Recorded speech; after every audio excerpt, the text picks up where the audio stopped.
I'm Mariana Evanstein. Welcome. We begin in the Spanish region of Valencia, where emergency crews rescued a woman who was trapped in a car next to the body of her sister-in-law for 3 days following the recent historic flash floods in the region. The rescue has mostly turned to recovery efforts days after the floods subsided. Dozens of people are still missing in the aftermath. The death toll from the natural disaster has risen to 211. The devastating flash floods have mobilized volunteers from around Spain to travel to Valencia in their thousands to help with clean-up efforts where they can. We arrived around 7 in the morning. We don't know where we are being sent yet. We're a bit nervous. We're looking forward to working and being helpful. Residents are grateful for the extra hands to remove the thick mud and debris from their homes at a time when they are feeling otherwise ignored. Nobody came from the authorities. Nobody. Nobody.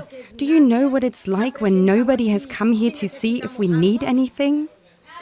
People have to come from other regions on foot to give me and my neighbors a hand. This is an outrage. No aid, no nothing. No troops, nothing. They have left us alone. We have cleaned our own mud. We have had to find food ourselves. Prime Minister Pedro Sánchez announced he will be sending another 10,000 troops and police officers to the affected areas to help local authorities. It is Spain's largest peacetime deployment. He also acknowledged that authorities have been slow to react. I am aware that the response that is being given is not enough. I know that. I know that there are severe problems and shortages, that services have collapsed, municipal offices are buried by mud, desperate people searching for their relatives, people who cannot access their homes, homes destroyed and buried by mud. I know we have to do better. Many residents in areas hit by the floods say the early warning systems by local authorities failed them. As Valencia is coming to terms with the scale and cost of this natural disaster, questions of responsibility loom large. I'm joined in the studio by DW correspondent Nicole Rees, who is usually reporting for us from Spain. Nicole, really great to have you here in Berlin to talk about what's been happening there. So 10,000 troops have now been sent to flood-hit Valencia, but the Spanish Prime Minister has been saying he knows this is actually not even enough. And he's probably right, because we might very easily be looking at one of the biggest climate catastrophes in recent history in Europe.